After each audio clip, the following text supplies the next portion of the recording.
이 게임부터 한번 얘기 한번 해보시죠.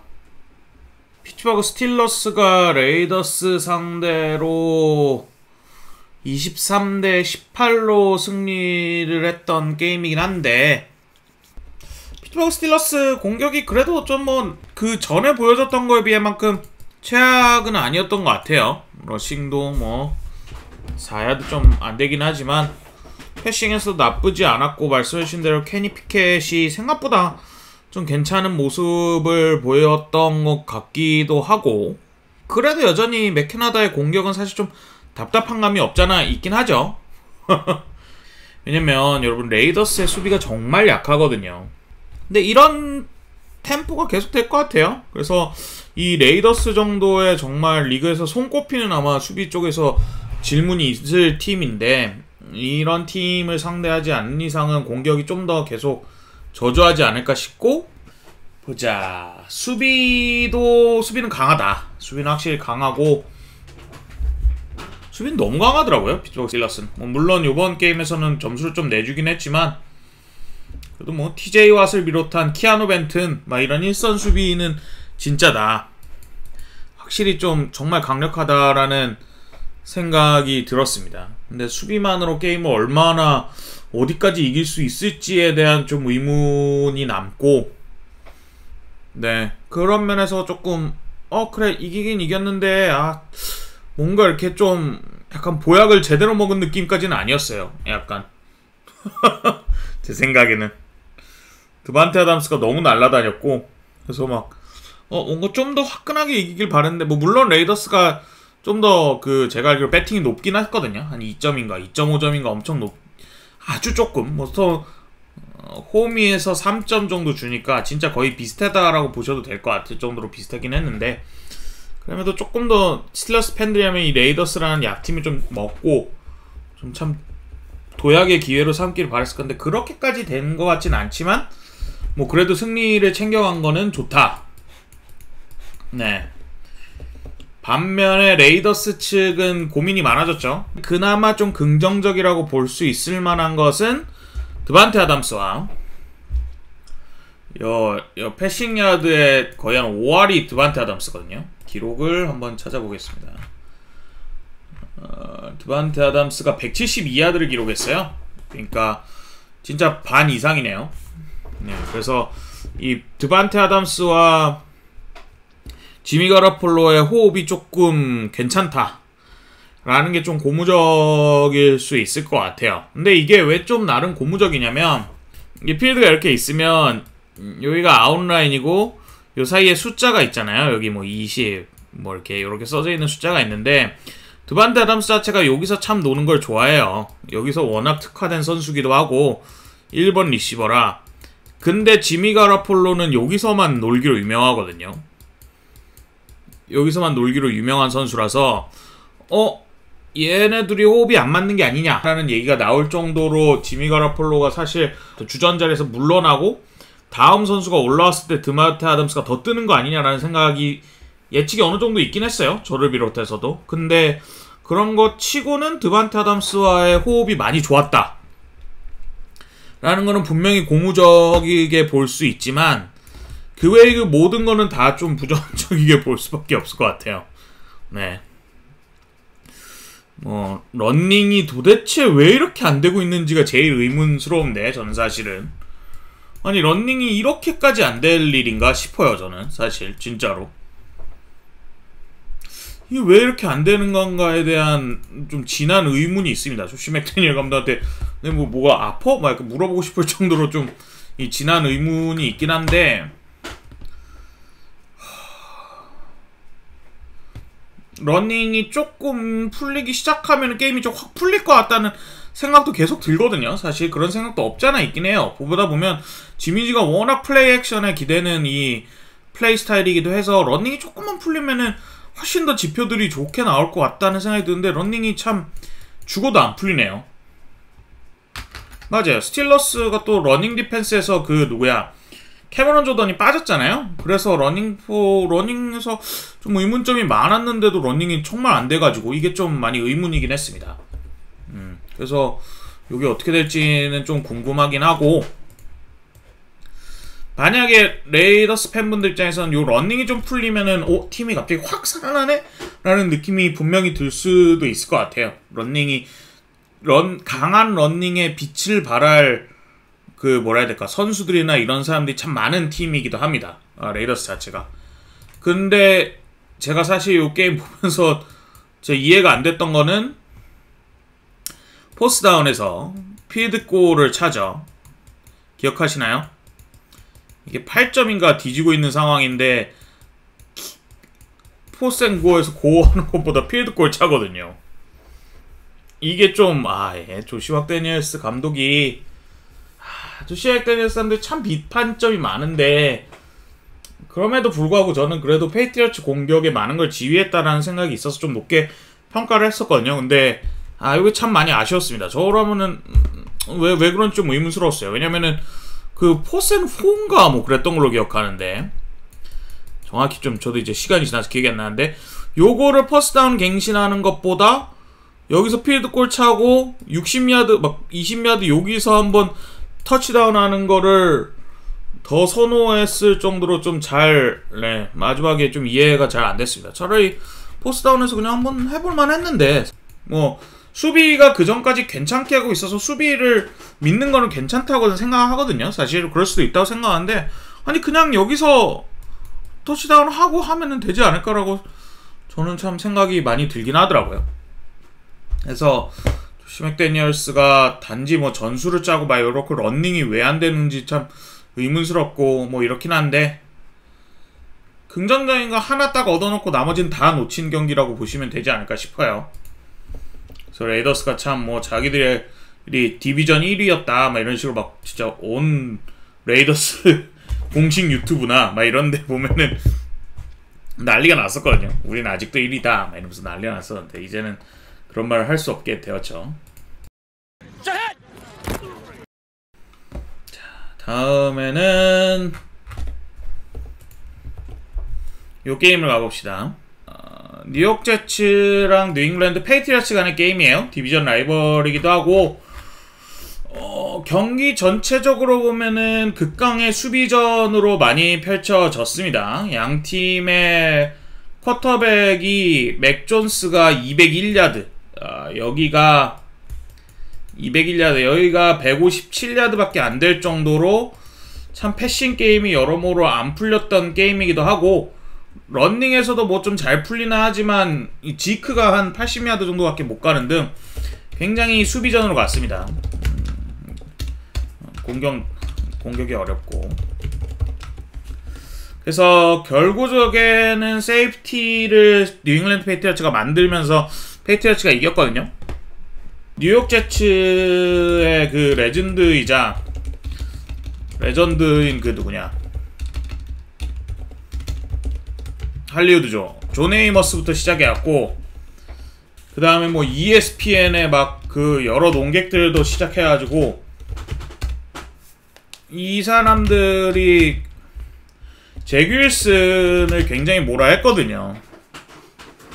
잭 윌슨이 팀 전체의 사기를 떨어뜨린다. 왜냐면은 작년에 제가 기억하기로 잭 윌슨이 못하고 막 인터뷰에서 말도 안 되는 드립 치고 막 이러니까 수비들이 막 마이크 화이트라고 그 후보였던 쿼터백 이름 써져 있는 티셔츠 입고 막 이럴 정도로 사실 잭 윌슨이 좀 라커룸을 많이 잃은 게 아니냐라는 얘기가 되게 많이 나왔어요. 그런 상황에서 잭 윌슨이 이번 경기에서 좀 더군다나 패배로 이어지니까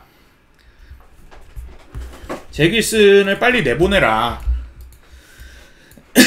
라는 얘기가 있어서, 뭐 얼마나 사실은 문제가 많았냐면, 이 보통 한 게임의 공격권을, 그러니까 드라이브라고 표현을 하죠. 저는 공격권이라고 하는데, 이걸 보통 많으면 한 15개 가져가요. 적으면은 게임 좀 수비전을 펼쳐진다면 13개 뭐 이런 식으로, 많으면 한 15개에서 13개 뭐 이 정도 가져가는데, 대충 평균적으로 요건데, 제츠가 9개의 공격권이 3&아웃이었어요. 뭐 정확히는 포스다운에 한번 시도를 해갖고 하나는 4&아웃이긴 했는데, 어쨌든 한 번에 포스다운 갱신도 없었던 공격권이 9번이나 됐다는 것만 봐도 사실 네, 공격이 참 얼마나 숨막히게 재미가 없었나, 아무런 재미를 보지 못했나를 좀 느낄 수 있었던 대표적인 스탯이라고 생각이 듭니다. 근데 되게 웃긴 게 마지막의 순간까지 제치가 진짜 생각보다 꽤나 몰아쳤습니다, 여러분. 마지막 공격권은 생각보다 괜찮았어요. 그래서 이 4번의 공격권에, 그러니까 3&아웃으로 끝났는데 대신에 있었던 게 뭐냐면, 대신에 턴오버가 없었어요. 여기 보이시죠? 턴오버가 없으니까 팀의 수비가 강하니까 마지막 순간까지 게임이 좀 역전할 만한 기회가 없었던 건 아니라고 봅니다. 뭐 물론 뭐라 해야 되지, 뭐 그래도 굉장히 원사이드 했지만, 제가 말하는 거는 진짜 막 완전 한쪽으로 두들겨 팼네, 거의 이 정도의 게임은 아니었어요. 생각보다 점수차도 적고, 마지막에 심지어 헤이메리를 던졌는데 잡을 뻔했어요, 심지어. 그래서 제츠는 고민이 참 많을 것 같아요. 수비는 뭐 여전히 강력해요. 뉴잉글랜드 페이트리어츠가 공격 쪽에서 그렇게 재능이 많이 있는 팀은 아니라서, 사실은 빌 오브라이언의 이 공격 전술이 얼마나 좀 창의적으로 빛날 수 있을까에 대한 고민을 했지만, 사실 전년도보다 많이 좋아졌다고 보거든요. 근데 그렇다고 해서 이 리그에 한 손 안에 드는 5손가락 안에 들 뉴욕 제츠의 수비를 상대로 엄청 좋은 모습을 보여줄 거라고는 생각을 안 해서, 딱 거의 그림 그대로 나왔습니다. 이런 식이 이게 되겠다라고 생각한 것만큼 나왔고, 페이트리어츠 팬들 입장에서는 뭐라 해야 되지? 그 타이탄들이 요번 경기에 좀 잘했어요. 마지막에 막 말도 안 되는 패스 잡고 이랬거든요. 진짜로 완전 와이드 오픈인 상태에 패스 잡고, 빌 오브라이언이 파라오 브라운인가? 아마 3번째 타이탄든가 그럴 건데. 그래서 좀 확실히 빌 오브라이언이 또 자기의 주특기인 또 타이탄들을 활용을 하게 되면서 어떤 식으로 될지 좀 기대가 되긴 합니다. 다음은 요 게임을 합시다. 양팀 다 너무 어수선했음. 맞아요. 근데 그게 그 차저스와 바이킹스의 올해 테마일 겁니다. 비단 이번 경기만이 아니라 항상 앞으로 계속 그렇게 될 것 같은데, 사실 작년에 바이킹스보다 못하는 것 같지 않거든요, 느낌이.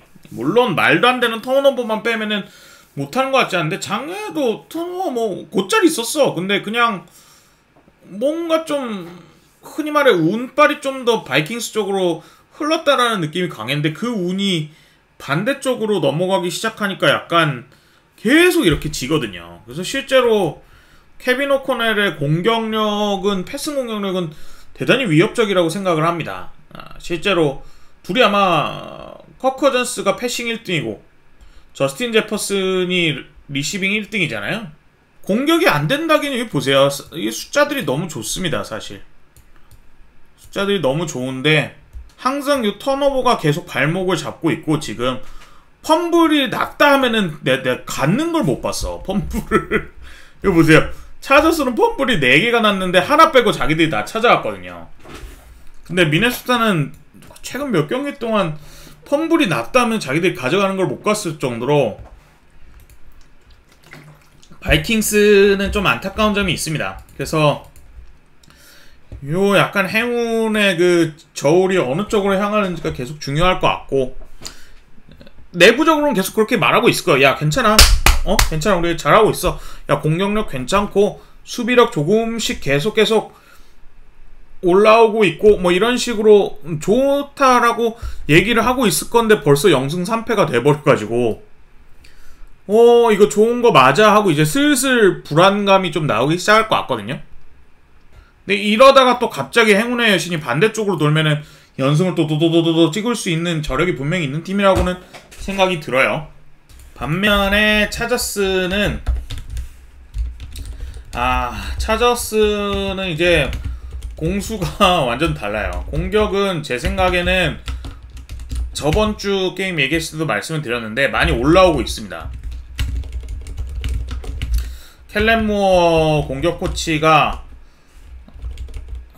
원래 참 중간중간에 좀 창의적인 플레이들을 많이 넣는데, 요번 플레이에서도 게임에서도 보면 몇몇 저건 약간 되게 켈렌 무어가 했겠다 싶은 정도의 좀 플레이들이 있었고, 전체적으로 저스틴 허버트도 작년에 진짜 문제점 중에 하나가, 저스틴 허버트의 작년 진짜 문제점 중에 하나가 이 포켓 안에만 있었거든요.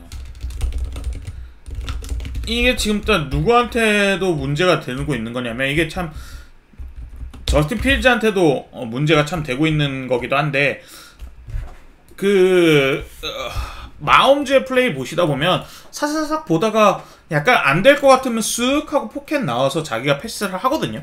그런 거 이제 포켓 프레전스인데, 저스틴 허버트도 사실 그 정도의 기동력이 있단 말이에요. 근데도 불구하고 뭐 감독 코치진의 영향인지 뭐 플레이 전술이 그렇게 짜인 건지는 알 수 없지만, 포켓 안에서 차근차근 톰 브레이디처럼 프로그레션을 읽어가면서 패스를 하려고 했는데 그럴 필요가 없거든요. 잘하니까.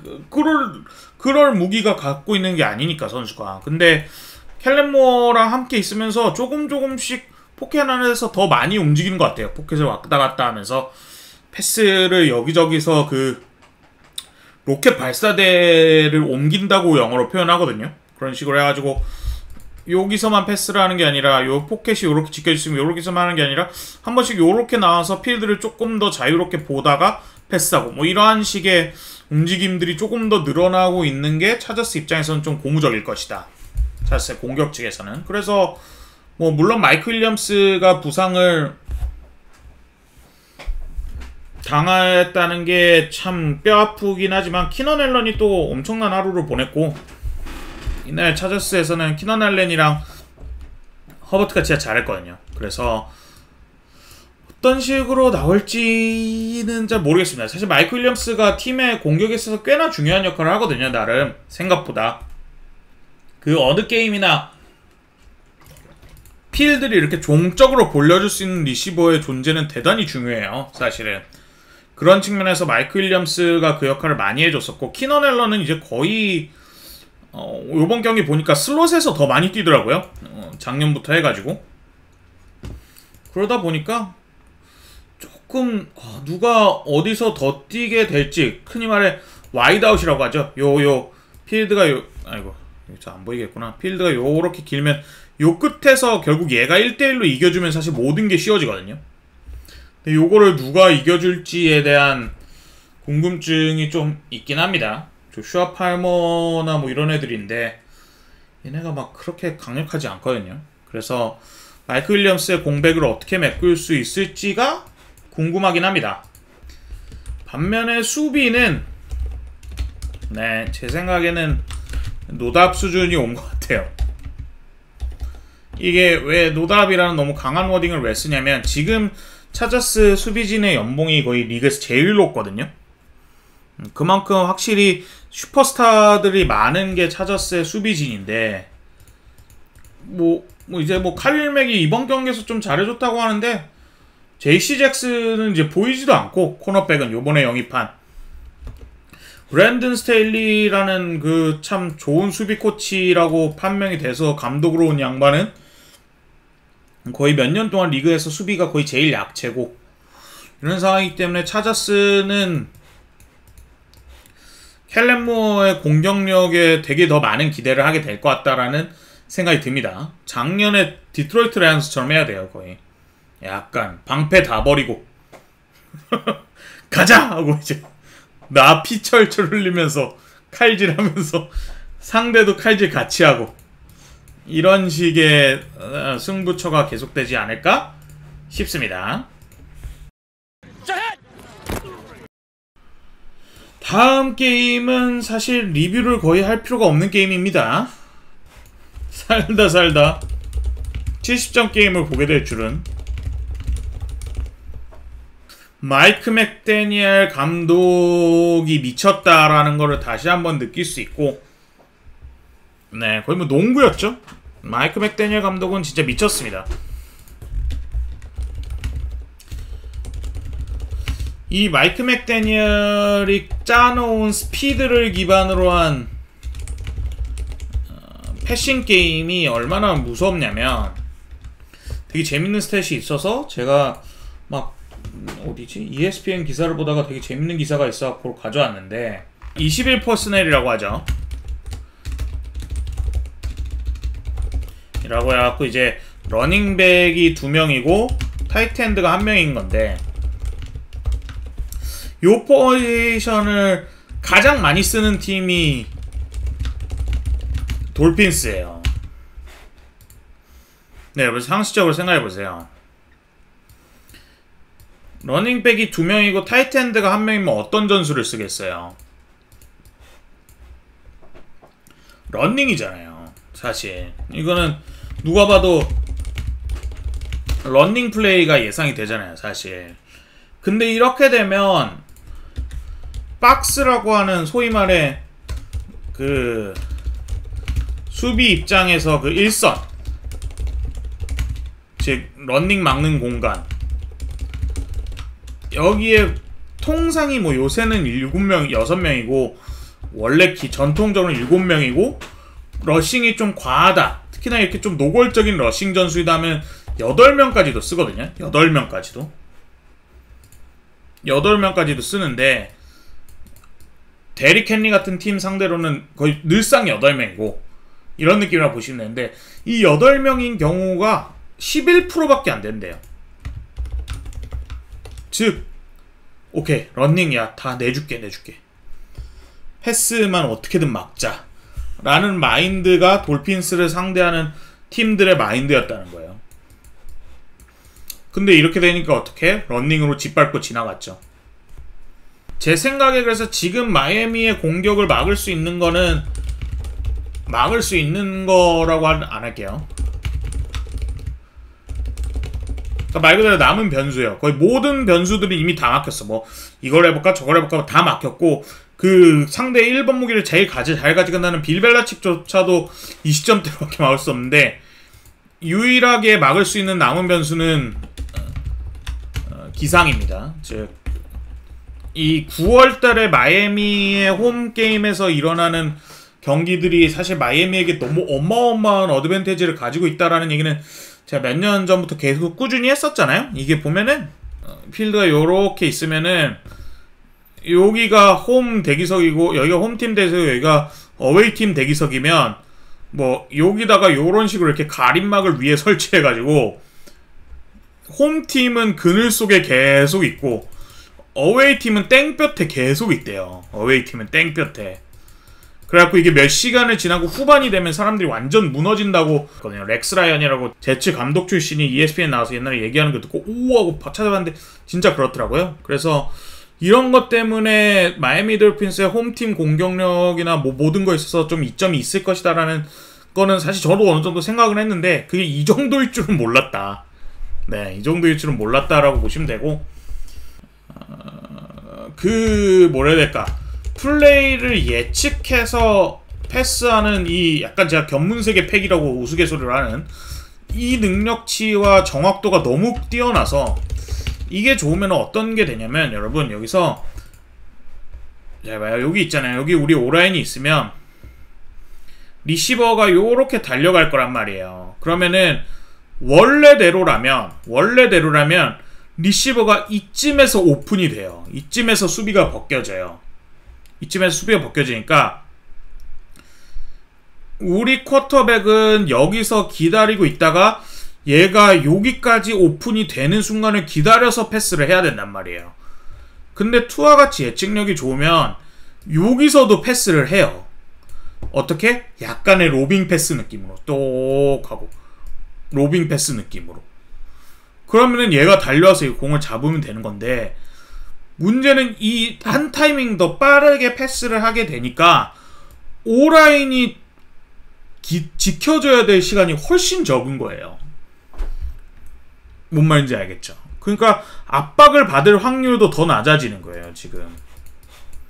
거기다가 지금 막 공격은 막 온 창의적으로 막 왔다 갔다 막 난리가 치니까 D라인 입장에서는 야 이거 쇄도해도 되는 거야? 마른 거야? 막 이런 식으로 게임이 복잡해지거든요, D라인 입장에서. 그런 상황에서 공마저 빠르게 나오니까 이런 식으로 공은 빨리 나오는데 적절한 예측력과 함께 로빙 패스로 쏙쏙쏙 들어가니까 패스당 야드는 또 많은 거예요. 그래서 투아는 지금은 막기가 정말 힘들다 라는 생각이 들 정도라고 보시면 될 것 같고, 이 재밌는 게 있어요. 또 심지어 마이애미 돌핀스가 그 마이크 맥데니얼이 어려서 덴버 브론코스가 슈퍼볼 우승할 때 한창 아빠 셔너했을 때 덴버 브론코스의 볼보이였어요. 그래갖고 볼보이였었는데 덴버 브론코스 쪽에서 그 어떤 미식축구 코치 관련한 직업을 되게 갖고 싶었는데 끝까지 덴버에서 제의를 안 해줘가지고 휴스턴으로 갔다고 그랬거든요. 그래서 그거에 대한 분풀이를 한 게 아니냐라는 말도 있고, 심지어 보시면은 개인 보시면은 필드골을 찰 수 있었어요. 즉 그 NFL 역대 최고 기록인 73점을 기록도 할 수 있었는데 안 합니다. 필드골을 안 차요 마지막에. 그래서 뭔가 자신의 풋볼 인생의 첫 팀에 대한 약간의 예우였을까에 대한 생각이 좀 들기도 하고, 되게 재밌는 그런 경기 외적인 요인들이 좀 있었습니다. 그 외에 덴버는 참교육 제대로 당했는데 션 페이튼이 이제 시즌 전에 인터뷰에서 그 나다니엘 해켓이죠, 전 브론코스 감독을 디스를 엄청 하거든요. 뭐 자기가 살면서 본 감독의 행위, 감독의 뭐 액션 중에 가장 형편없는 감독질이었다네, 막 이런 식으로 온갖 참 흔히 말해 속된 말로 입을 터는데 크게 당했죠. 태클 실패만 24개 나왔습니다. 무슨 말도 안 되는 일이 있었나 싶을 정도로 태클 실패만 24개 나오고, 그나마 뭐라 해야 되지? 그나마 긍정적인 거는 공격력은 슬슬 나오기 시작했어요. 게임을 보신 분들은 아실 텐데 이 게임이 사실 본격적으로 무너진 거는 이 쿼터 그 2미닛 워닝쯤부터거든요. 그때 인터셉션이 나왔나? 제가 경기를 본 지 좀 돼가지고 기억이 안 나는데, 아무튼 턴오버가 나오면서 그때부터 게임이 와르르르 무너졌었는데, 그 전까지는 막 롱패스도 조금씩 나오고 저거 내가 아는 러셀 윌슨인데 라는 생각이 들 정도의 순간들이 조금씩 나오기 시작했어요. 되게 계속. 그래서 덴버는 뭐 답 없죠. 네, ESPN 이번에 겟업이라는 프로그램에서 렉스 라이언이 나와서 말을 하는데, 자기가 감독이었으면 온 선수들 다 불러서 다 같이 봤대요. 그 게임을 한 2시간짜리 풀로 다 봤을 거라고 하더라고요. 그러면 이제 팀원 전체가 그거에 대한 모욕감을 느끼면서 막 이를 갈고 막 이렇게 됐을 거라고 하는데, 그럼에도 불구하고 진짜 그냥 뭐 말도 안 되는 패배입니다 진짜.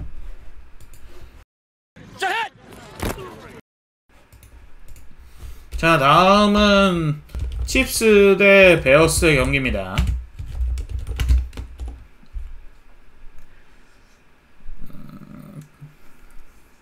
이것도 역시나 끔찍한 두들김이었어요. 저는 참고로 제가 원래 모든 게임 다 보거든요. 모든 게임 다 보는데, 해설해야 되니까 모든 게임 다 보는데 이 게임은 요거 이후로 안 봤습니다. 솔직 고백하겠습니다.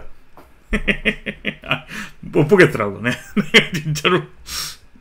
아니 이게 해설을 하게 되니까 게임의 결과를 알고 중계를 들어가는 경우가 많아요. 왜냐면 제가 썬데이 나잇 풋볼을 하니까 그날 오전이나 오후에 있었던 게임들이 이게 뭐 경기 중간에 나올 수도 있으니까 결과만 점수만 보고 하는데, 결과를 알고 딱 요거까지 보고 보기가 싫어지더라고. 그래서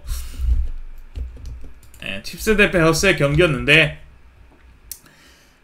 어떻게 요약을 하면 될까? 한 줄 요약을 하면 테일러 스위프트의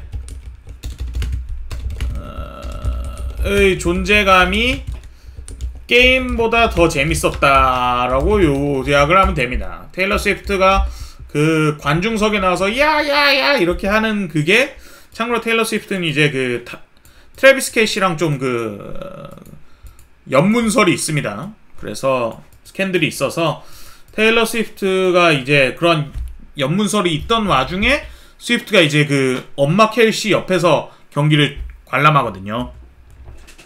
그러다 보니까 테일러 스위프트의 존재감이 좀 게임보다 더 재밌었다라는 얘기가 들 정도로 베어스가 아무것도 못했습니다. 베어스는 여러분 답이 없어요. 거의 베어스는 모든 레벨에서 지금 다 끔찍합니다. 구단의 운영진은 거의 최악인 것 같고, 지금 감독도 최악인 것 같고, 쿼터백도 최악이에요. 최악 3콤보를 맞아서 지옥으로 가고 있습니다.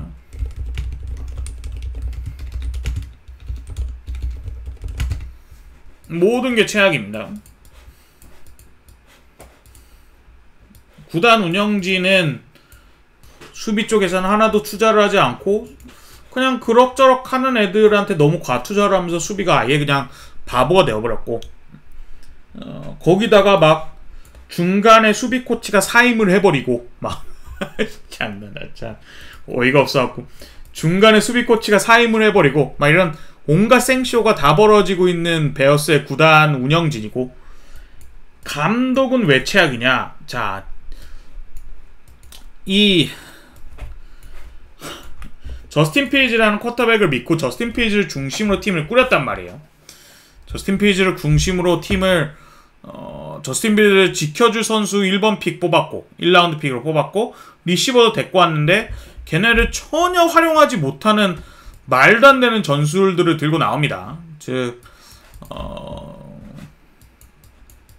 필즈의 장기가 요렇게 보다가 없으면은 들고 튀어나가는 능력이 되게 뛰어나거든요. 약간 라마 잭슨이나 뭐 이런 애들처럼 이 들고 튀어나오는 능력이 좋으면 이걸 이제 작년에 사실 다른 거 할 게 없어요. 작년에 이글스가 한 그대로 하면 됩니다. 그대로. 작년에 이글스의 공격은 딱 하나예요. 가장 뭐 여러 개지만 가장 근본의 전술은 이렇게 해서 얘가 슬랜트 걸어요. 얘는 피스톨 전술에서나 여기서 RPO 걸고 얘가 오픈이면은 패스, 아니면은 러닝백한테 주기, 아니면 지가 뛸기. 요 3중 태일이었거든요. 항상.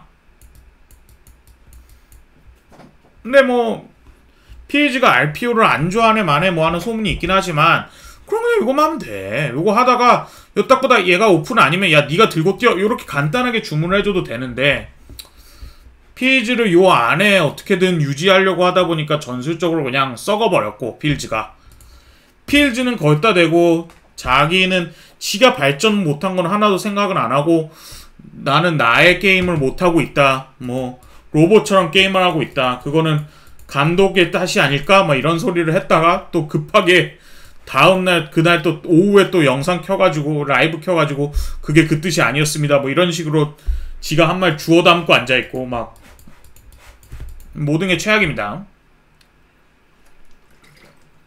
운영져가는 팀이 어딘가 하나는 기대해야 할 것이 있어야 하는데 그 어디에도 기대해야 할 것이 없습니다. 칩스 입장에서는 공격이 좀 살아나기 시작했죠. 근데 베어스라는 보약을 먹어서, 근데 저는 사실 칩스 게임 보면서 제일 인상적이었던 거는 요번 시즌 수비예요. 수비가 작년 슈퍼볼을 기억하시면 작년 슈퍼볼 플레이오프, 작년에 칩스가 이렇게까지 쭉쭉쭉 승승장구를 할 수 있었던 건 물론 패트릭 마운즈가 미치기도 했었지만, 그거를 떠나서 이 어린 이선 수비진이 다 대두 흔히 말해 완전 일어섰기 때문이거든요. 진짜로 확 일어났기 때문인데, 지금 이 어린 수비진에 더해서 뭐 이번 경기에서는 제가 기억하기로 그 누구냐, 걔 누구죠? 크리스 존스도 얼마 안 나온 걸로 알고 있어요. 제가 경기에서 거의 못 봤는데, 크리스 존스가 거의 뛰지 않은 상황에서도 그 누구야, 그 칼라타스도 갑자기 잘하고, 그 다음에 뭐 이선 수비 트렌트 맥더피 이런 애는 진짜 많이 잘해줬어요. 그래서 아마 마운즈 커리어 내내 가장 수비가 강한 해가 올해가 아닐까 싶습니다. 어쩌면 수비가 공격보다 더 강한데라는 생각이 들 수 있을 정도로 수비가 많이 강해요.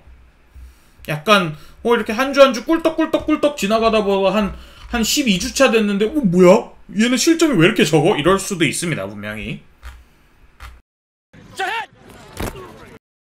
텍산스 대 제기어스의 게임이에요. 이번 주 제 생각에 가장 흥미로운 게임 중에 하나였고, 굉장히 큰 업셋이 일어났죠.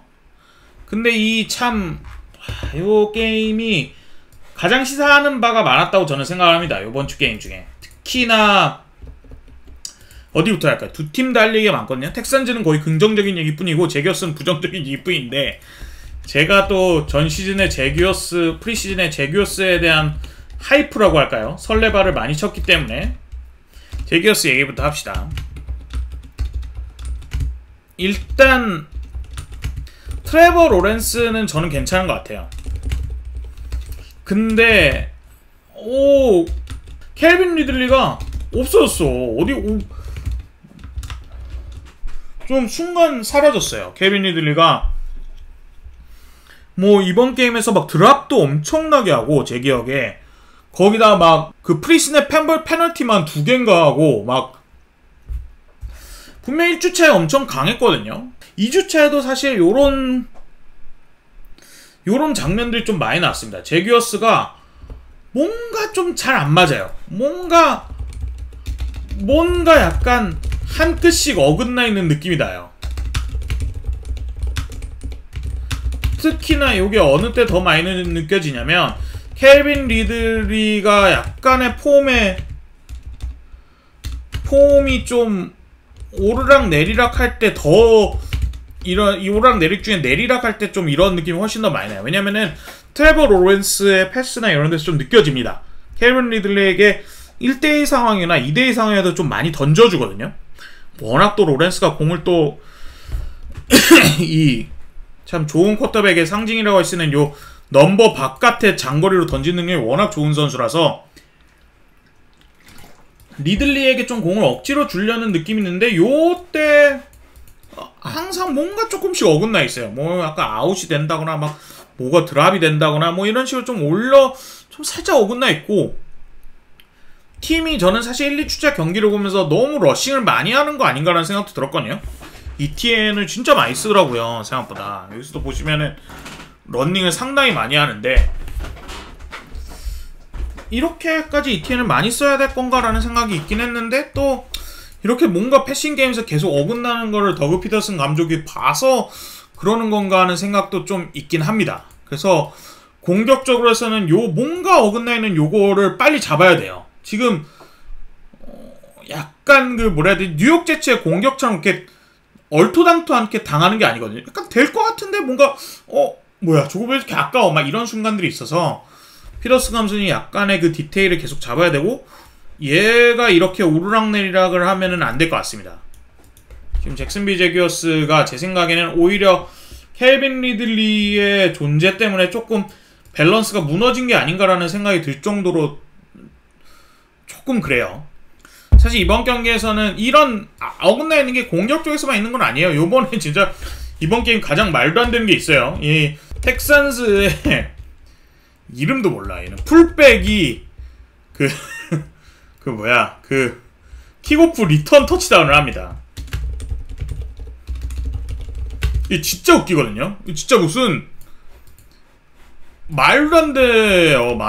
만화에서 그린 것처럼 나와요. 이렇게 개그 만화, 그것도 이렇게 있으면 필드가 이렇게 길잖아요. 그러면은 여기에 우리 원래 받는 애가 있어. 리턴맨이 있고, 요 앞에서 그 블로킹을 해줄 애가 있잖아요. 그러면은 공이 쭉 떨어지는데 얘가 막 약간 정신 나간 애처럼 뭐네? 공이네? 하는 거 딱 쳐다보고 있어요. 근데 공이 이제 지 몸을 맞고 바닥에 떨어져. 그래갖고 내가 들고 뛰면 되나? 하더니 지가 들고 이렇게 뛰어요. 근데 이러는데 얘가 뒤에서 야 너 뭐하는 짓이야 하고 어이없다는 짓 치는데, 얘가 떨어진 공을 줍더니 막 달리더니 그대로 터치다운까지 합니다.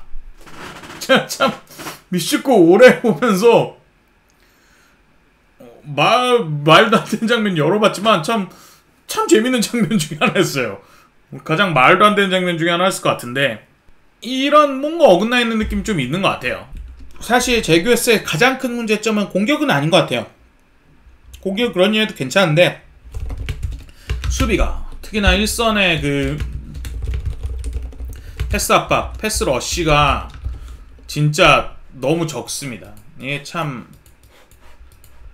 누굽니까? 요번에 잭슨빌 제규어스의 1라운드 1번 픽이었던 애 트레버 트레버 워커는 이제 그냥 버스트인 거를 좀 인정해야 되지 않을까 싶을 정도로 좀 많이 안타까워졌고, 조시 알렌의 반대쪽에서 좀 해줄 누군가 필요한데 그게 아예 없어가지고 휴스턴 텍산스가 진짜 못한다기보다는 이번에 오라인이 3명이 주전 3명이 부상인가 그래갖고 후보란 말이에요. 후보였는데 그런 상황에서도 그러면 사실은 CJ 스트라우드 진짜 완전 지옥으로 보내지 않을까라고 약간의 좀 약한 팀을 상대로 스탯을 높이 찍으면 그게 오히려 자신감 상승의 그 선순환이 될 수 있으니까 그런 기회라고 사실 많은 제규어스를 응원하는 사람들이 생각을 했을 것 같은데 그런 모습을 전혀 보여주지 못했습니다. 그러다 보니까 이게 안 되면 사실 수비는 거의 모든 게 안 되거든요. 이게 거의 가장 1번이라서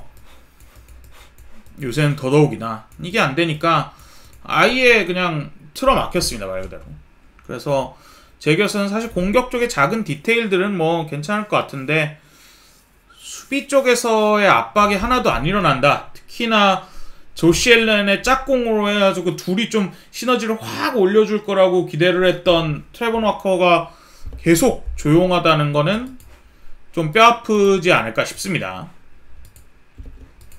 휴스턴 쪽에서는 휴스턴 수비는 뭐 드미코 라이언스가 좀 계속 좋아지고 있고, 드미코 라이언스의 수비 코치가 좋아지고 있고, 블레이크 캐시맨이라고 와 인터셉션 진짜 입이 쩍 벌어졌습니다. 나중에 한번 궁금하신 분들은 한번 가서 보세요. CJ 스트라우드 공격 쪽에서 이제 할 얘기가 많죠. CJ 스트라우드가 흔히 말해 이제 등장을 했던 떡상했던 경기라고 이제 많은 그 ESPN이나 폭스 이런 데서 요거를 주제로 잡더라고요. 과연 CJ 스트라우드는 떡상인가? 에 대한 얘기를 하는데 저는 근데 원래 뭐 제 방송 오래 보신 분들은 아시겠지만 원래 좀 이런 루키들한테 대한 평가가 좀 박하긴 해요. 근데 요 말은 할 수 있을 것 같아요. 매주 성장하고 있다 라는 거는 분명한 것 같습니다. 특히나 야 이 아까 누구지 그 투아한테서도 말했던 패스를 통해서 오픈을 만들어준다는 게 굉장히 인상적이었고요. 이게 탁 하다가 패스가 어디로 올지 얘가 어디로 갈지 예상이 되니까 그거에 맞춰서 패스를 하는 능력이 진짜 대단했고, 이게 A급 리시버가 있는데 성적을 잘 찍는 거랑 없는데 성적을 잘 찍는 거랑 되게 다르거든요. 확실히 다른데 뭐 지금 휴스턴의 A급 리시버라고 할 만한 사람이 없어요. 굳이 막 엄청나게 입을 쩍 벌어지게 할 만한 선수들이 없었기 때문에 그런 흔히 말해서 좀 클래스가 떨어지는 사람들을 데리고 저번 경기에서 엄청나게 스탯을 찍었다는 거, 그리고 이번 경기에서 팀을 좀 승리로 확실히 좀 자기들에 대비해서 분명한 강팀이라고 생각하는 팀에서 거의 완벽에 가까운 경기력으로 팀을 승리로 이끌었다는 거는 네, 칭찬을 해줄 수밖에 없지 않을까 싶습니다. 사실 만약에 여기에서 얘네가 이제 내년에 진짜 그럴듯한 리시버까지 하나 정도 딱 데리고 오면은 오 스트라우드는 날라오르겠는데 라는 생각이 좀 분명히 들 정도로 강해요. 엄청난 가능성을 많이 보여준 느낌입니다. 진짜. 그리고 바비 슬로익이 잘해, 공격 코치가. 그쵸? 보시다 보면은 뭐 와이드 오픈인 경우가 너무 많아요. 바비 슬로익부터 시작. 물론 그 와이드 오픈을 보는 것도 능력이지만 그 바비 슬로익이 이제 49ers 또 역시나 셰너 앵게보의 공격 코치 출신이거든요. 그래서 그 공격 코치 출신이 이제 휴스턴으로 넘어갔는데 휴스턴도 그래서 미래가 좀 밝습니다, 제 생각에. 요번 주 한정이긴 하지만 괜찮은 것 같아요. 네, 다음은 패커스 대 세인츠인데 17대 0으로 4쿼터까지 세인츠가 앞서 나가고 있었는데 그린베이 패커스가 요 보시면은 4쿼터에만 18점을 내리꽂으면서 역전을 했던 게임이에요. 물론 뭐 마지막에 세인츠가 필드골을 아마 놓칠 거예요. 46야드 필드골을 놓치긴 하지만 뭐 그렇다 쳐더라도 참 패커스가 인상적이었다. 특히나 이 공격을 이끌었던 조던 러브가 또 물건이 또 들어왔구나. 저놈의 패커스에 또 물건이 또 하나 또 들어왔구나에 대한 제 참 그 심연에 있는 저의 공포를 느끼게 해주는 순간이었어요. 네, 그래가지고 야, 이게 이렇게 차이가 나도 되냐라는 생각이 들 정도였는데, 일단 경기를 좀 더 얘기를 해보자면, 잠깐만요, 노트만 좀 꺼낼게요. 그렇지. 이 17대 0에서 참 온 게 왜 더 대단하냐면, 조던 러브 그 패커스의 큐비인데, 얘 거의 모든 무기가 다 없었어요.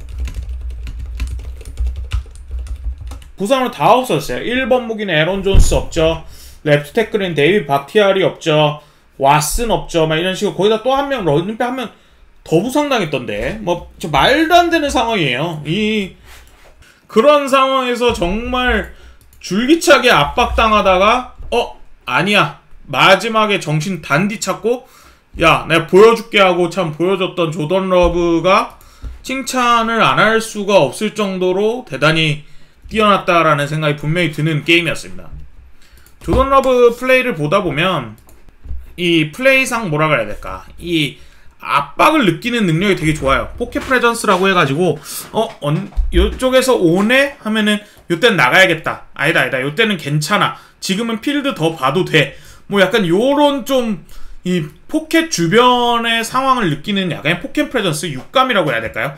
이 능력이 사실 되게 어렵거든요. 이게 특급 커터객의 흔히 말하는 굉장히 큰 자질 중에 하나예요. 이렇게 약간 어디서 압박이 들어오는 걸 느끼는 게 되게 중요한데, 조던 러브는 제가 참 인정하기 싫지만 있는 것 같습니다. 네, 이게 분명히 그러한 순간이 되게 많이 느껴졌고, 조던 러브의 다만 단점은 패스 정확도가 좀 부족한 것 같아요. 네.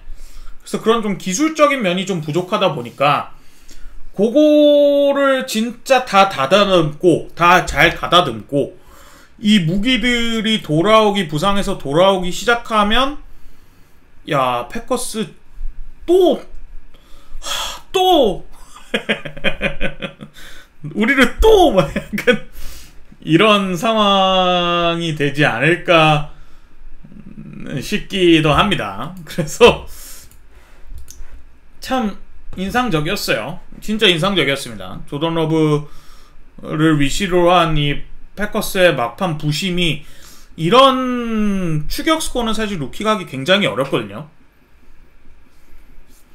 저랑 생각이 비슷하시군요. 좀 뭔가 좀 그런 부분에서 조금 아쉬움이 있긴 하지만, 그런 건 또 기술적으로 보완이 가능할 거기 때문에 무섭습니다. 네, 솔직한 마음으로 아주 무섭고요. 수비는 뭐 보셨죠? 수비 게임 보시면 르샨 게리랑 케니 클락, 이 두 명의 듀오는 진짜 미쳤다. 확실히 미쳤다. 진짜 잘하더라고요. 반면에 세인츠에 대한 얘기를 좀 해보자면, 이 데리카에 대해서는 제가 몇 번이고 얘기를 좀 했었는데, 과연 A급인가에 대한 좀 궁금함이 좀 있어요. 왜냐면 얘 플레이를 보다 보면 단점이 되게 분명합니다. 단점은 포켓에 대한 아까 말한 그 인지 능력, 방금 조던 러브가 한 그게 거의 없고, 그게 약하고, 그 다음에 기동력도 없어요. 기동력도 부족해요. 그래서 오라인이 정말 강력해야지만 자기 실력을 많이 발휘하고,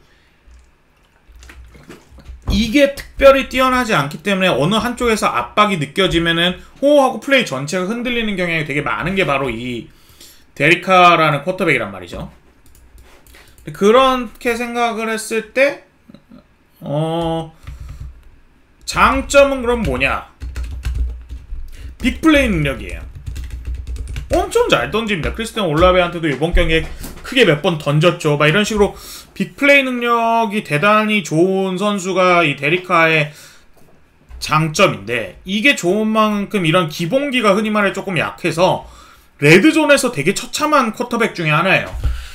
그래서 항상 데릭 칼가 막 극장 게임으로 이겼던 걸 보면 레드존에서 주구장창 물 먹다가 마지막 순간에 우와 하고 던졌는데 그게 막 역전 터치다운, 막 40야드짜리 터치다운, 막 이런 게 굉장히 많거든요. 사실 옛날에 레이더스 시절에도 생각을 해보면. 그래서 과연 A급이 맞는가에 대한 되게 의문이 많았어요. 그래서 사실은 제이미스 윈스턴이랑 크게 다른 거라 생각이 듭니다. 제이미스 윈스턴도 여기한테 비슷하거든요. 여기다 근데 조금 플러스 할 만한 게 요 정도인데, 요 차이가 없다 정도뿐이라서 그렇게 큰 차이가라고 싶었는데, 데리카가 부상으로 팀에서 빠지고 거의 완전 무너졌습니다. 세인츠는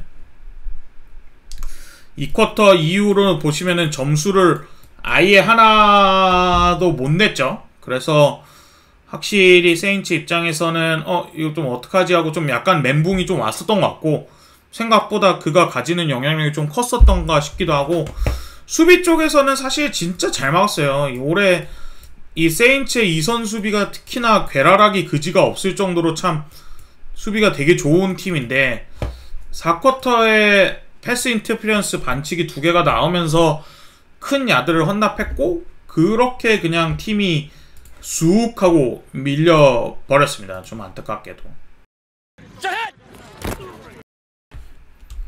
다음은 라이온즈 대 팰컨스예요. 저번주에 2게임 프리뷰를 하면서 동전의 양면처럼 거의 똑같은 팀이라고 말씀을 드렸죠. 그래서 실제로 라이온즈 출신의 이승 수비들이 팰컨스로 이적을 해왔고, 뭐 양팀 색깔이 굉장히 분명해요. 런닝 좋아하고 화끈하고, 화끈하고, 그 다음에 상남자의 수비 좋아하고. 팰컨스부터 얘기를 좀 하자면, 제가 저번 경기를 얘기하면서 무조건 러닝 훨씬 많이 해야 된다고 했는데, 러닝을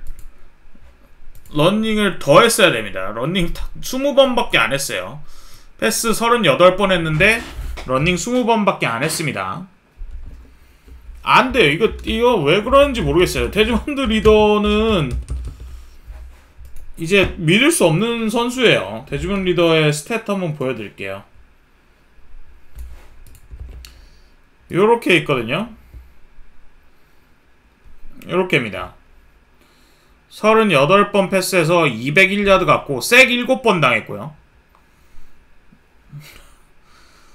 터치다운 없고 인터셉션 없어요. 그러니까 즉 색을 7번 당해 공을 엄청 오래 들고 있어요. 포켓 안에서.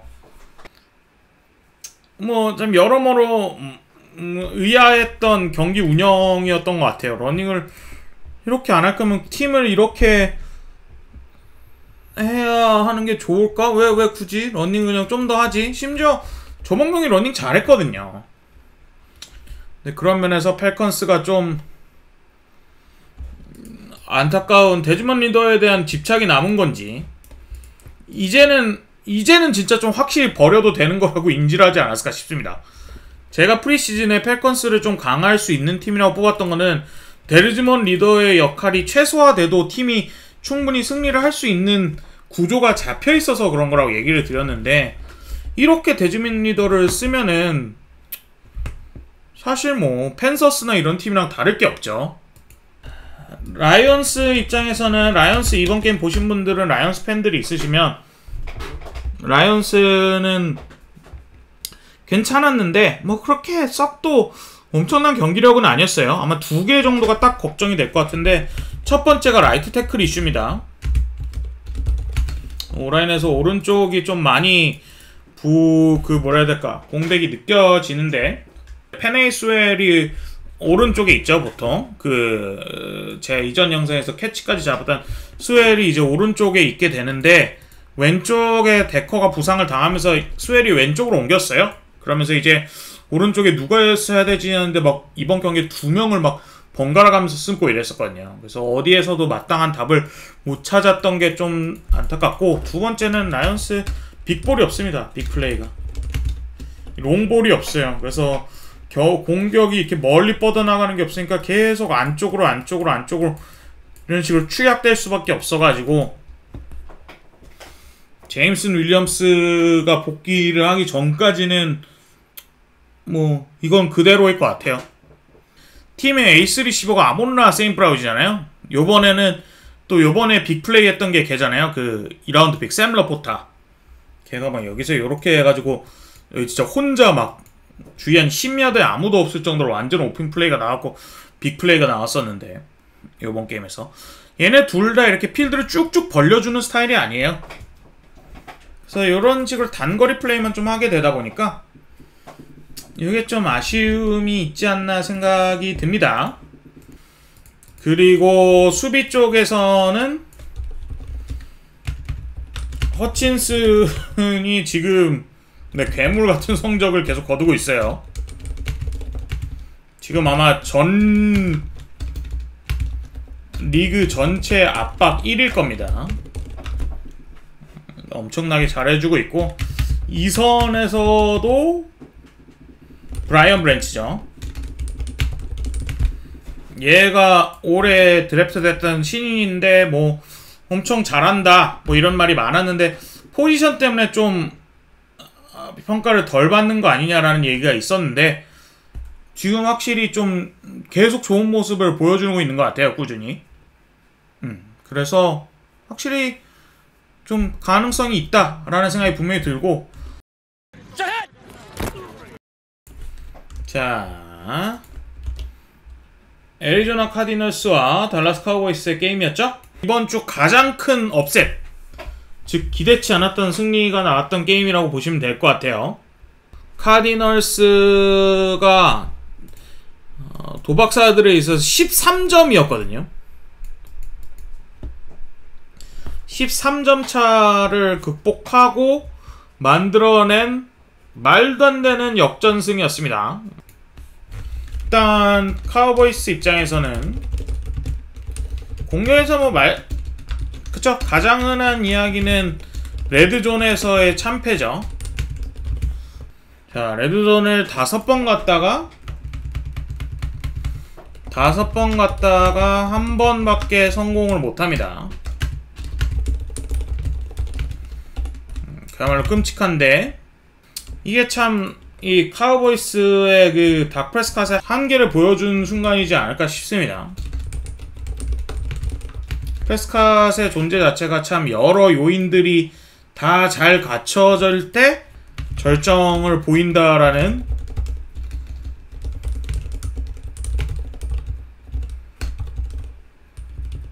느낌이 좀 드는 게, 이번에 오라인에서 부상이 많았거든요, 카우보이스가. 근데 그러다 보니까 이것저것 다 뜻대로 풀리지 않으면서 좀 확 무너진 느낌이 좀 없잖아 있는데, 근데 이거는 그렇게까지 놀라운 건 아니었던 것 같긴 합니다, 개인적으로.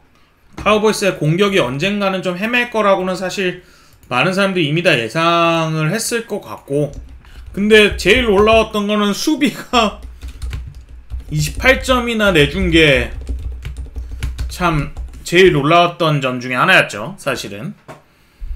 뉴욕 자이언츠는 그렇게 참교육을 시켜버리더만. 그냥 달라스가 경기 후에 여러 인터뷰에서 봐도 좀 방심했어요. 경기가 끝나고 나서도 마이카 파슨스는 카디널스를 상대로 다운 플레이했다, 플레이 다운했다, 즉 뭐 약간 수준 낮춰서 했다, 막 이런 식으로 막 한 걸 후회한다, 막 이런 식으로 얘기하는 등 뭐 여러모로 카디널스를 좀 너무 얕잡아 봤고, 카디널스는 반면에 이 꽉 깨물고 한방 어떻게든 매긴다라고 생각이 들고 필드에 들어와갖고 먼저 그냥 얼굴에 준비 안 해놨는데 애들 뭐야 하고 이렇게 약간 헬렐렐레 하고 놀다가 얼굴에 한방 팡 하고 크게 맞으니까, 킁 하고 맞으니까 갑자기 그때부터 모든 게 무너진 느낌이 났을 정도로 좀 카우보이스의 수비가 많이 방심을 했다, 그런 느낌이 좀 많이 들었습니다. 그리고 더군다나 좀 이 패스 쇄도를 기가 막히게 잘하는 팀들이 대부분 그렇지만 러닝 수비에 있어서 좀 약점이 분명히 있는 게 아닌가 라는 생각을 들 정도로, 보세요. 30번 러싱을 해서 222야드라는 무슨 필라델피아 이글스인 줄 알았는데 말도 안 되는 러싱 성적을 보여줬던 애리조나 카디널스입니다. 카디널스는 반면에 참 이번 주에 걷어가는 게 많을 것 같아요. 되게 자기들이 할 수 있는 러닝, 돕스부터 시작해가지고 제임스 코너죠. 제임스 코너가 러싱을 정말 가열차게, 그야말로 파이팅 넘치게 잘했고, 오라인도 정말 작정하고 나왔고, 실제로 달라스 카우보이스라는 지금 리그에서 거의 1순위에 꼽히는 D라인을 상대로 우리가 밀리지 않겠다라는 큰 각오를 하고 와서, 아니 이런 팀이 왜 프리시즌에는 그렇게 선수를 다 팔아제꼈을까 하는 생각이 많이 듭니다. 되게 노골적인 리빌딩 시즌임에도 불구하고 이렇게 승부에 대한 강한 집착과 열의를 보이는 팀은 사실 댄 캠블이 라이온스 리빌딩 할 때 좀 비슷한 느낌이었거든요. 라이온스 리빌딩 할 때. 근데 카디널스는 그런 거랑은 프리시즌에 되게 다른 행보를 보였단 말이에요. 그래서 어떻게 되는 걸까에 대한 굉장히 이게 뭐지? 하는 생각이 들고, 답스가 이 정도로 러닝 쿼터백으로서 두각을 드러내는 거면 카일러 머리가 들어오면 이 팀 약간 설마 하는 생각들이 들게 해줍니다. 사실 수비 코치는 생각보다 전원주에도 말했는데 잘합니다. 그 라인베커들을 일선에 세워놓고 여기서 누가 블리치할지 말지에 대한 이 수싸움을 엄청나게 잘 거는 느낌이 들어요. 수비 쪽에서. 네, 클리블랜드 브라운스와 테네시 타이탄스의 게임이었는데 브라운스 수비가 진짜 셉니다, 여러분. 이 경기 보시면 거의 약간 자이언츠 대 카우보이스급의 학살이 나옵니다. 특히나 마일스 게렛은 너무 잘해가지고 전반전에 막 필드골 차려고 그러는데 그 전 플레이에서 막 상대 쫓아다니면서 막 했던 플레이 있는데 그게 엄청난 활약을 진짜로 보여줬었던 게임이라고 보시면 됩니다. 클리블랜드 브라운스가 작년의 수비는 누굽니까? 빅펜지오 특유의 굉장히 소극적인 수비를 했거든요.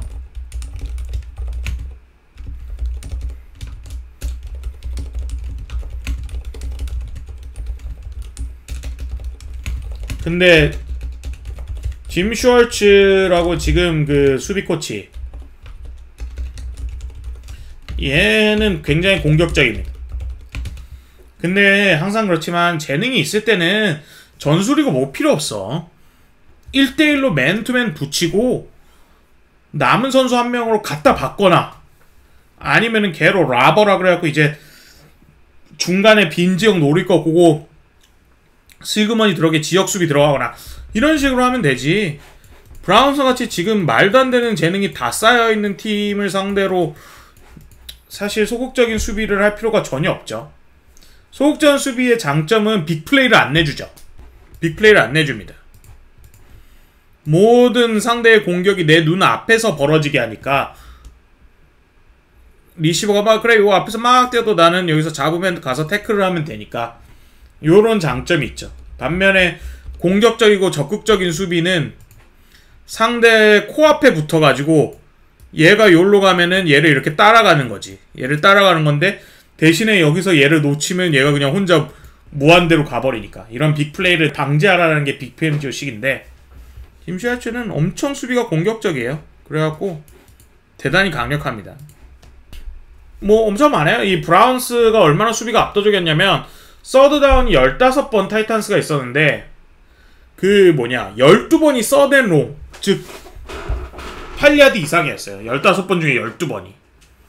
그럼 뭐야? 패스가 강제되니까 사냥시장이죠. 공격은 보신 분들 있으신지 모르겠지만 아마리 쿠퍼가 잘합니다. 아마리 쿠퍼는 탑10 안에 드는 리시버인 것 같아요.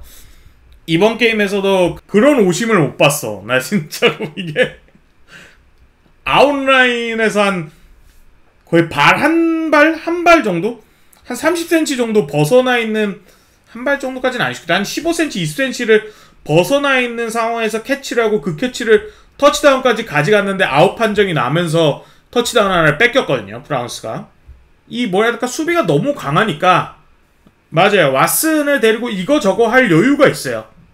감독이 왓슨 데리고 요거 해볼까 저거 해볼까, 닉처이 부상당인데 이거 해볼까 하는 여유가 조금 있고, 그런 와중에 왓슨이 조금씩 살아나고 있습니다. 그 특유의 한때 매지션이라 불렸던 상대의 쇄도에 막 벗겨내는 이러한 모습들이 조금씩 나오고 있습니다.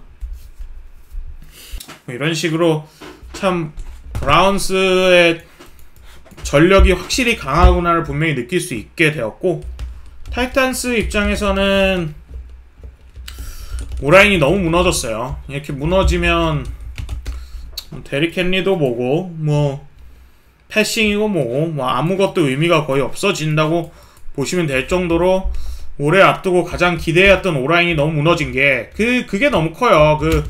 보신 분들은 아시겠지만 타이탄스 팬분들 계신지 모르겠는데 피터 스크론카우스키 올해 드래프트에서 뽑거든요. 근데 얘 잘했어. 얘가 1경기 나와서 진짜 잘했단 말이에요. 그래서 확실히 좀 팀의 오라인의 중심을 잡아줄 좀 미래가 되주나 했는데 얘가 약간 부상이 있어서 경기를 안 뛰고 있어서 얘 부재가 너무 안타깝죠. 여러 면으로. 수비 쪽에서는 션 머피 번팅이 엄청 좋은 모습을 계속 보여주고 있어가지고 올해 이 선수 수비 중에 가장 잘한 영입이 아닌가라는 생각이 들 정도로 좋은 모습을 보여주고 있지만 공격이 무너지면 답이 없지 않을까라는 생각이 좀 듭니다. 시즌이 시작하기 전에 타이탄스는 감독이 좋아서 이 리셋 버튼을 못 누르거든요. 한 2번, 3번 픽을 최소 2번, 3번 픽을 받고 막 팀이 한번 리셋 버튼을 눌러야 팀이 확 바뀌는데, 쇄신이 되는데 감독이 좀 괜찮아서 이걸 못하다 보니까 계속 이렇게 애매한 중팀, 중강팀으로 계속 남아있을 수가 있게 돼요. 그 길을 걷고 있는 게 아닐까 하는 좀 안타까움이 좀 있긴 합니다. 그리고 볼티모어 레이븐스 대 인디애나포리스 콜츠였는데 역시나 이번 주에 있었던 역배 중에 하나의 게임이었죠. 콜츠가 많은 사람들의 예상을 깨고 가드너 민슈의 좋은 활약에 힘입어서 볼티모어 레이븐스를 잡았습니다. 확실히 이글스산 코치들이 능력이 좋다 라는 생각이 분명히 들게 합니다. 네, 이글스산 코치들이 능력이 확실히 좋고 셰인 스타켄의 능력이 확실히 분명히 좀 있구나.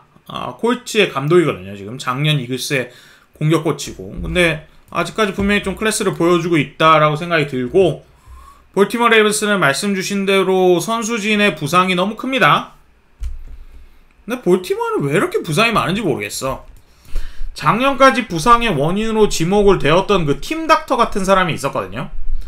팀닥터 같은 사람이 있었는데 그 사람이 해고됐다고 막 뉴스에 뜨더라고. 그래서 이거 누구지 하고 봤는데 뭐 많은 볼티모어 레이븐스의 현직 전직 선수들이 걔가 부상이 문제다 막 이런 식으로 했었는데 걔가 해고되고 나서도 부상이 계속 나오고 있습니다. 웃을 일은 아니지만 어쨌든 그런 와중에 볼티모어 레이븐스가 최대한 분전을 해봤는데 안 됐어요. 인디애나폴리스 콜츠의 라인베커진에 그야말로 턱턱턱 막혔고, 마지막에 반칙이 안 불리면서 졌다라고 사실 볼티모어 레이븐스 팬들은 생각할 수도 있을 것 같거든요. 마지막에 이렇게 제이 플라우스가 이렇게 필드를 가로지는 샬로 크로스 루트에 요거를 패스를 하면은 던지면은 퍼스트다운 갱신이 되고 막 이렇게 되는 상황이었는데 요때 홀딩이 안 불렸어요. 그래서 홀딩이 안 불린 거는 맞는데 그 전에 사실 볼티모어 레이븐스가 너무 못했습니다. 네. 공격 쪽에서는 좀 아쉬움이 있고, 이게 근데 라마 잭슨의 좀 한계라고 해야 될까요? 항상 그런 것 같아요. 라마 잭슨이 좀 뭔가 패싱이 좀 오르락내리락 하는 경향이 항상 있어서 그게 좀 항상 좀 아쉽긴 하죠. 게임 보신 분들은 아시겠지만 세이프티까지 기록을 했는데도 수비가 정말 잘해줬어요. 로관 스미스는 거의 미친놈이었고, 거의 제 생각에는 이제 확실히 프레드 워너와 확실하게 탑2로 자리를 매김을 한다고 생각이 들고, 뭐 좀 한국 팬들한테는 좀 더 기쁠 소식일까요? 카일 해밀턴이 색을 3개인가 하면서 블리츠 특화 유닛으로 등극했습니다. 진짜 잘하더라고요. 진짜 잘하더라고요. 이제 14번으로 또 개혁하는데, 볼티머 게임이 나오면은 볼티머 수비에서 14번이 어딨나만 봐야지라는 생각이 들 정도로 정말 잘했습니다. 카일 해밀턴이 작년부터 슬롯 코너백 위치에서 굉장히 많이 뛰었거든요. 세이프티 출신인데, 근데 슬롯 코너백에서 이번 경기에서는 색으로 이게 블리치까지 시키면서, 야, 진짜 오랜만에 봤어요. 세이프티죠. 그러니까 한마디로 블리치해오는 이선 수비한테 오라인맨 2명을 블로킹 붙이는 거는 진짜 오랜만에 봤습니다. 진짜 오랜만에 봤어요. 이게 말이 안 되는 거거든요.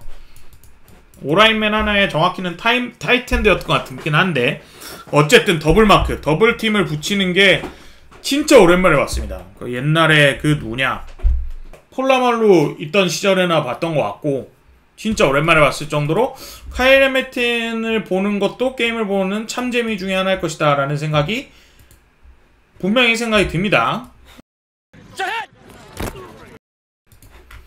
다음은 펜서스 대 시옥스입니다. 펜서스에서는 브라이스 형이 빠진 상황에서 앤디 덜튼이 나왔는데 앤디 덜튼이 생각보다 되게 잘했고, 시오크스는 자신들의 무기가 얼마나 많은지를 리그에 한번 다시 보여준 경기라고 생각이 들어요. 확실히 굉장히 강력했고, 시오크스 공격력이 진짜 좋다. 확실히. 근데 물론 문제가 되는 거는, 시오크스에서 항상 문제가 됐던 거는 패스러시, 즉 일선에서 압박을 만들어낼 수 있느냐가 시오크스를 다루는 올해 가장 큰 의문점이었거든요. 근데 그런 면에서 펜서스 상대로 좀 좋은 모습을 보였다는 게 좀 많이 고무적이기도 하고, 근데 문제는 펜서스가 오라인이 너무 약해. 근데 저는 이런 생각도 들어요. 사실 펜서스가 오라인이 너무 약하거든요. 근데 이 오라인이 약할 이유가 거의 없어요.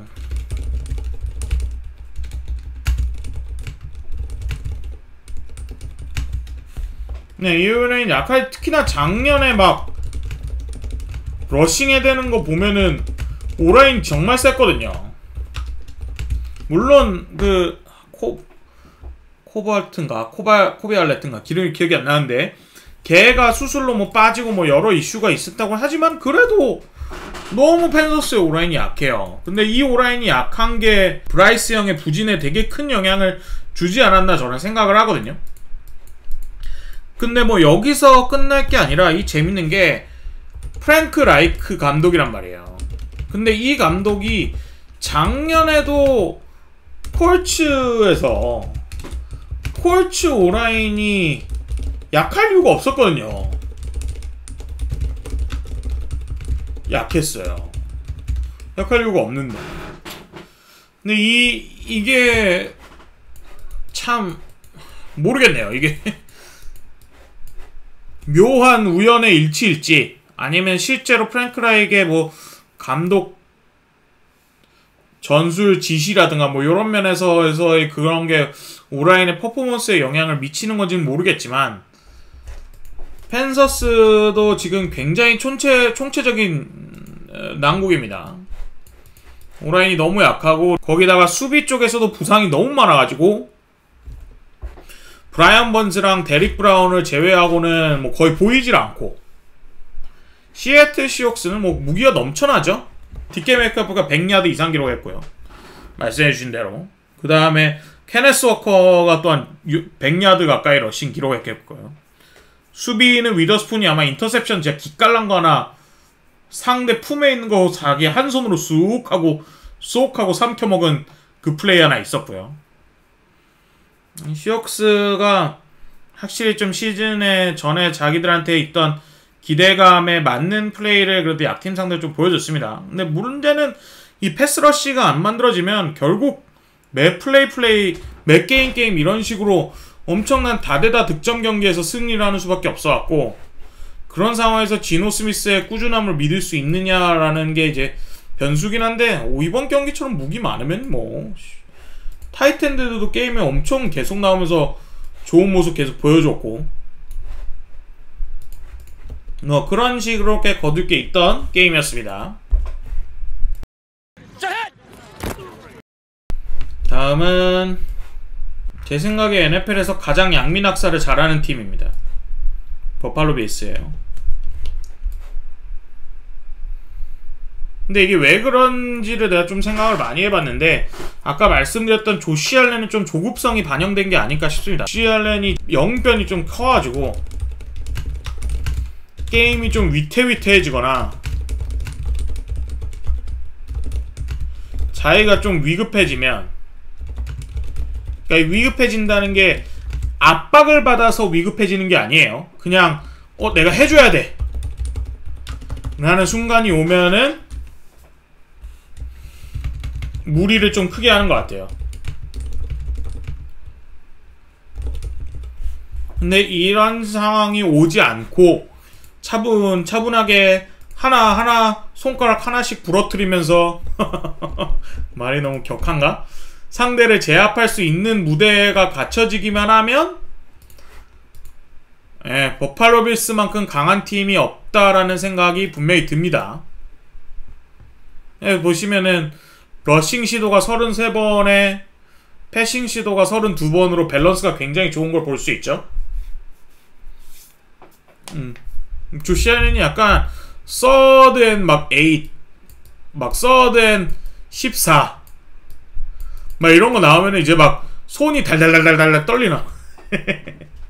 손이 이렇게 달달달달 떨리면서 해줘야 돼, 내가 해줘야 돼, 캐리 해줘야 돼 내가, 막 이런 말 하고 그때부터 약간 정줄 놓거든요. 약간 그때부터 약간 정줄 놓고 그 와중에 스테판 딕스 옆에서 나한테 줘 소리 지르기 시작하고 막 이러면 이제 막 손을 달달달달 떨면서 어쩌지 이러다가 이제 에라잇 하고 던졌다가 이제 망하거나 뭐 이렇게 되는 것 같은데, 그러한 것들이 없으면은 괜찮은 것 같아요. 공격은 뭐 클래스가 당연히 있고 조시 알렌은 그 약간 감독 코치진이 좀 이렇게 자제시키지 않았을까 싶습니다. 이렇게 딱 야 지금 1주차야 막 그렇게 사람 안 뛰어넘고 막 이래도 돼, 그냥 좀 천천히 하자, 그냥 이렇게 진정해, 약간 마취약 좀 맞아야 돼 막 이렇게 이런 식으로 좀 진정을 시키지 않았을까 싶고, 그거로 인해서 공격이 밸런스를 잡아가고 하면 압도적인 것 같습니다.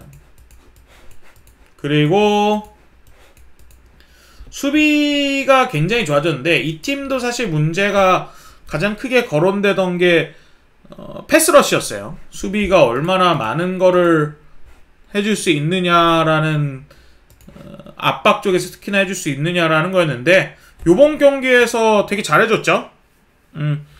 물론 그거는 세마엘이 이제 공을 좀 너무 오래 갖고 있는 경향이 있어서 반사이익을 받은 걸 수도 있지만 어찌되었든 간에 나쁘지 않았어요. 색 10개나 기록했고 확실히 상대 오라인 거의 지려 밟았거든요. 그래서 확실히 좀 상대를 지려 밟았기 때문에 그런 거를 기준으로 좀 더 일어서지 않을까라는 기대감도 좀 있습니다. 반면에 워싱턴 커맨더스는 저번 주에 되게 잘했는데 덴버 상대여서 그랬다라는 느낌이 좀 강했죠. 공격 쪽에서는 뭐 거의 저스틴 필즈만큼이나 공을 오래 들고 있던 선수가 샘 하엘이어가지고 확실히 패스 정확도는 있는 것 같은데 공을 너무 오래 들고 있더라고요. 이러면 안 돼. 이 공을 오래 들고 있다는 뜻은 뭐냐면 우리 편이 오픈이길 기다리는 거거든요. 근데 이러면 안 돼요. 우리 편이 패스를 통해서 오픈이 돼야 되는 건데 우리 편이 오픈이길 기다렸다가 좋은 일이 안 일어나는 거라서 요런 단점들이 좀 아쉽고 무엇보다 가장 큰 아쉬움은 수비 쪽에서는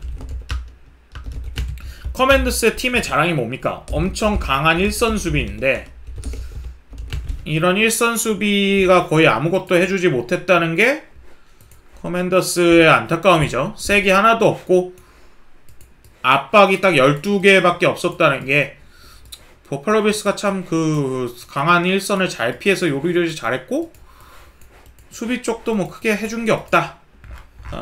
요렇게 보시면 됩니다.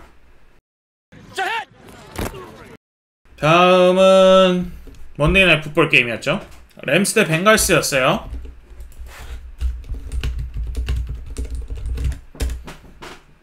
근데 램즈 입장에서는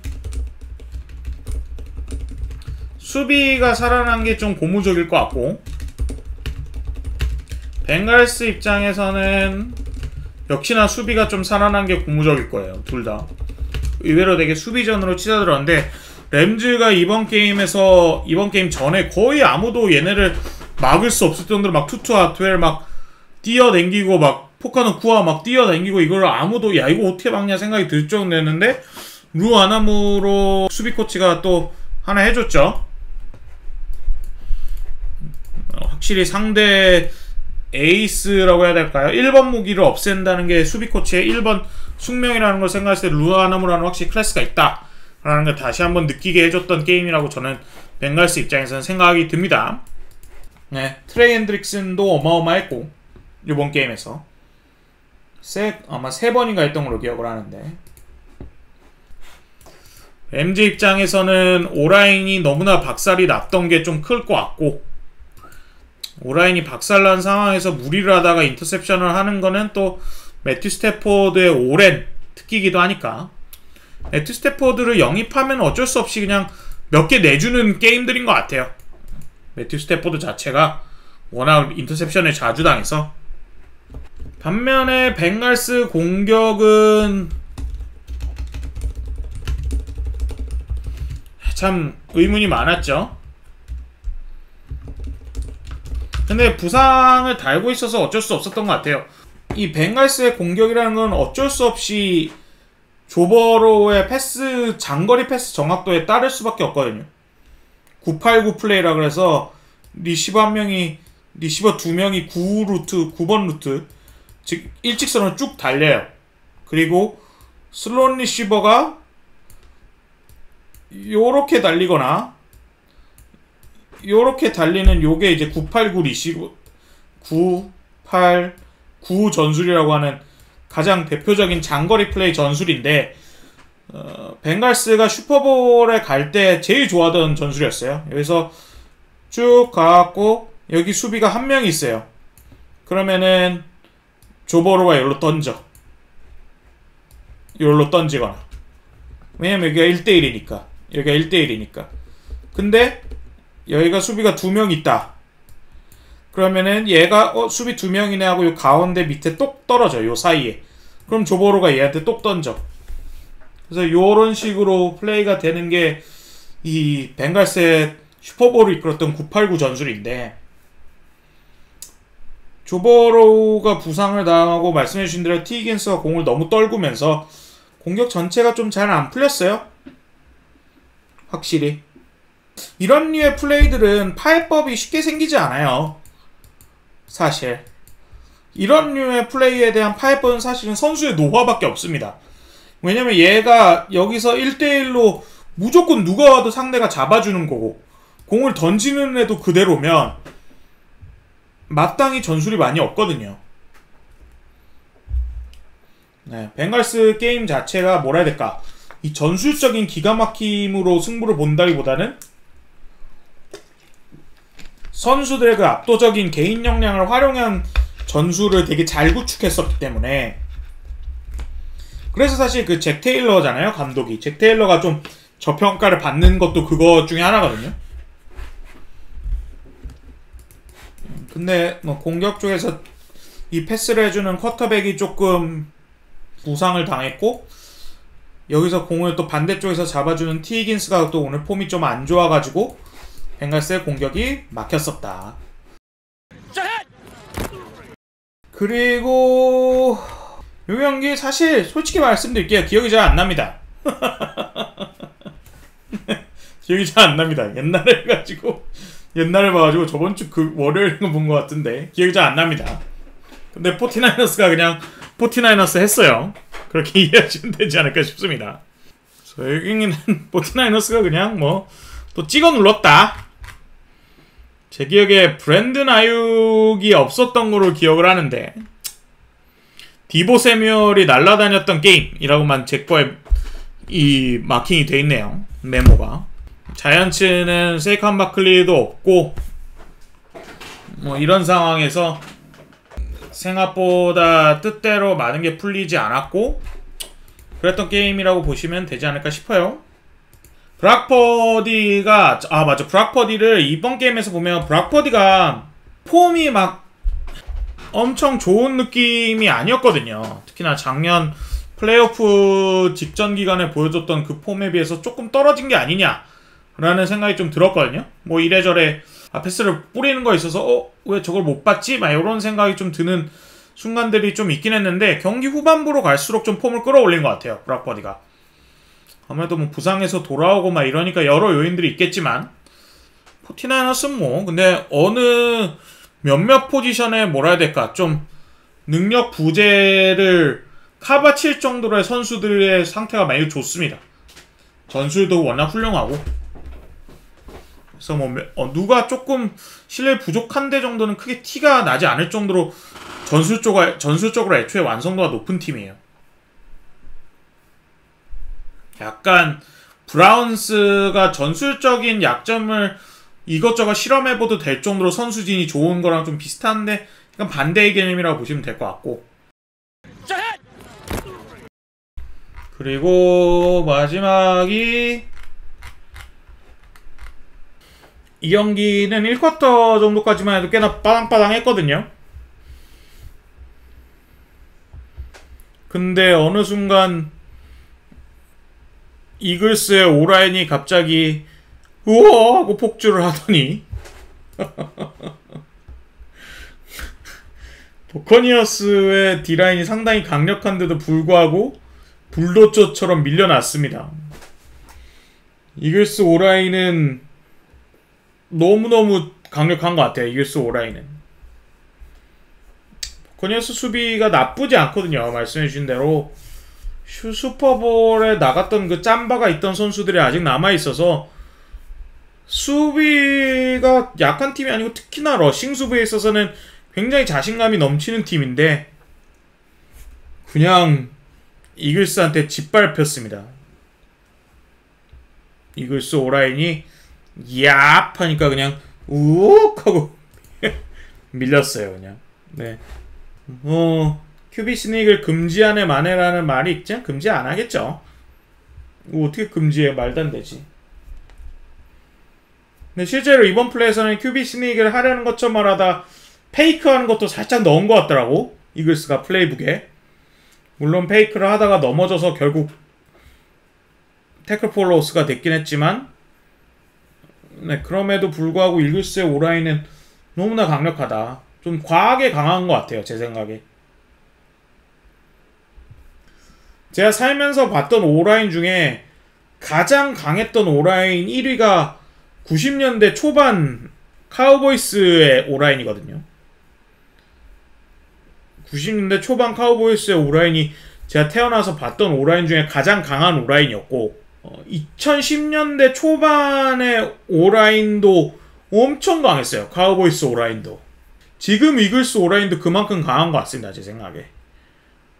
제가 본 것 중에 진짜 야, 어떤 플레이들은 보면은 여기가 있으면 여기 이렇게 오라인이 있으면은 러닝 플레이에서 요 타이트엔드까지 해갖고 미는 거예요. 상대를 이렇게 그냥 미는 건데, 와, 카운터로 미는 건데, 라인이 무슨 이렇게 구축이 돼 있어. 세상에 무슨, 진짜. D라인이 이렇게 밀려나 있어. 여기 시작선에서. 말도 안 되는 거. 진짜 이렇게 밀려나 있대. 내가 깜짝 놀랐어. 이게 뭐지? 싶더라니까. 얘네 이렇게 카운터로 얘는 나오는 건데, 와, 뭐 이렇게 밀려있더라고요, 진짜. 진짜 강한 것 같습니다, 진짜. 오라인 너무너무 강력하고, 템파베이 버커니어스는 수비도 괜찮고 공격도 괜찮은데 좀 너무 마이크 에반스 원툴이 된 느낌이고, 뭐 그건 이미 알고 있었기 때문에 그 전까지의 기록들이 좀 여러모로 그랬던 것 같고, 자신들의 한계가 좀 보여주고 있다라는 생각이 드시면 될 것 같고, 필라델피아 이글스 수비 같은 경우에는 제일런 카터가 미쳤다. 제일런 카터는 올해의 수비수 루키를 넘어서 올해의 수비수에도 약간 명함 정도 내밀 정도로 지금 아직까지는 잘해주고 있다라고 보시면 될 것 같아요. 맞아요. 이제 프레처 콕스가 세상에 2대1을 안 받고 제일런 카터가 2대1을 받고 프레처 콕스가 1대1로 오픈이 되더라고요. 아무튼 이렇게 2주차 리뷰 끝입니다.